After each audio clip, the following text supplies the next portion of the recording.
Lecture du livre des Nombres, chapitre 35. L'Éternel parla à Moïse dans les plaines de Moab, près du Jourdain, vis-à-vis de Jéricho. Il dit: Ordonne aux enfants d'Israël d'accorder aux Lévites, sur l'héritage qu'ils posséderont, des villes où ils puissent habiter. Vous donnerez aussi aux Lévites une banlieue autour de ces villes. Ils auront les villes pour y habiter, et les banlieues seront pour leur bétail, pour leurs biens et pour tous leurs animaux. Les banlieues des villes que vous donnerez aux Lévites auront, à partir du mur de la ville et au dehors, 1000 coudées tout autour.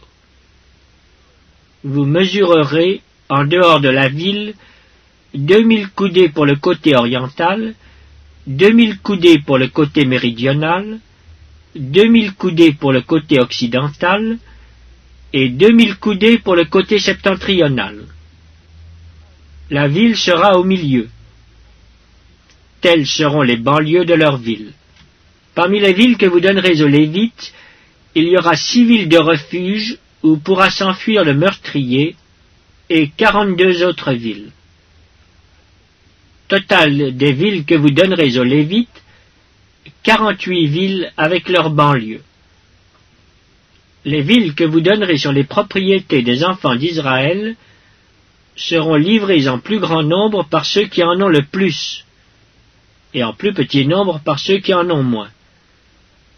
Chacun donnera de ces villes aux Lévites à proportion de l'héritage qu'il possédera.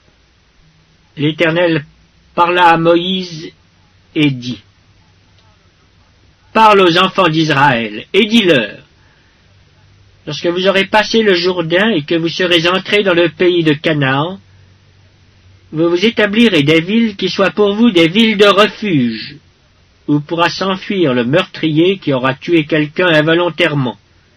Ces villes vous serviront de refuge contre le vengeur du sang, afin que le meurtrier ne soit point mis à mort avant d'avoir comparu devant l'assemblée pour être jugé. Des villes que vous donnerez, 6 seront pour vous des villes de refuge. Vous donnerez 3 villes au-delà du Jourdain, et vous donnerez 3 villes dans le pays de Canaan. Ce seront des villes de refuge.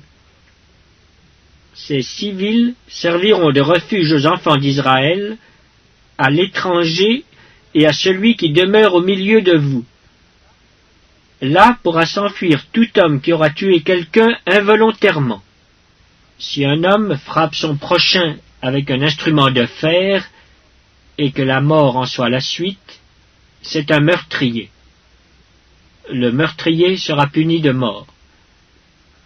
S'il le frappe, tenant à la main une pierre qui puisse causer la mort, et que la mort en soit la suite, c'est un meurtrier. Le meurtrier sera puni de mort. S'il le frappe, tenant à la main un instrument de bois qui puisse causer la mort, et que la mort en soit la suite, c'est un meurtrier. Le meurtrier sera puni de mort. Le vengeur du sang fera mourir le meurtrier. Quand il le rencontrera, il le tuera.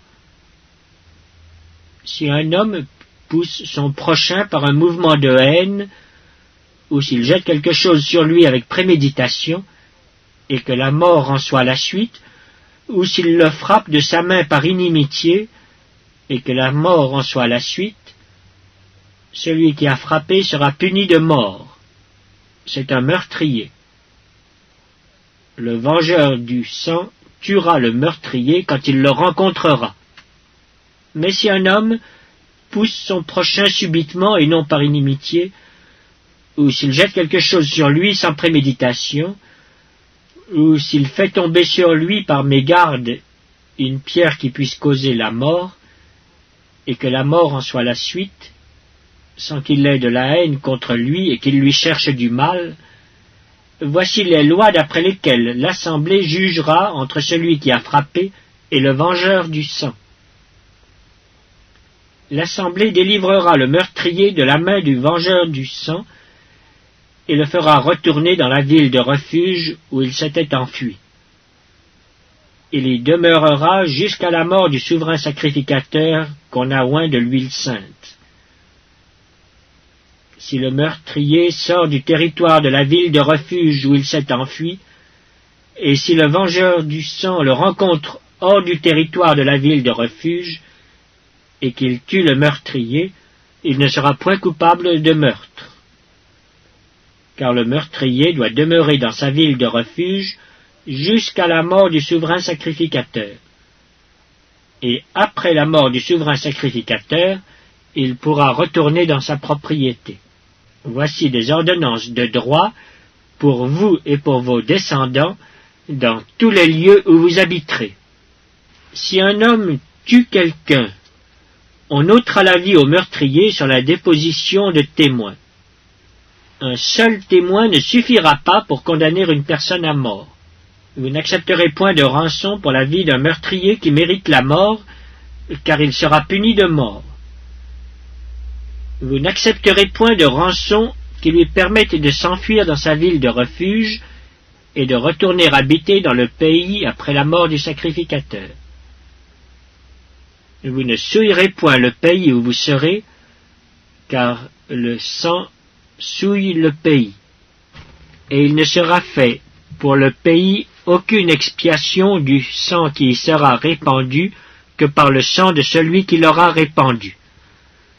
Vous ne souillerez point le pays où vous allez demeurer et au milieu duquel j'habiterai, car je suis l'Éternel qui habite au milieu des enfants d'Israël.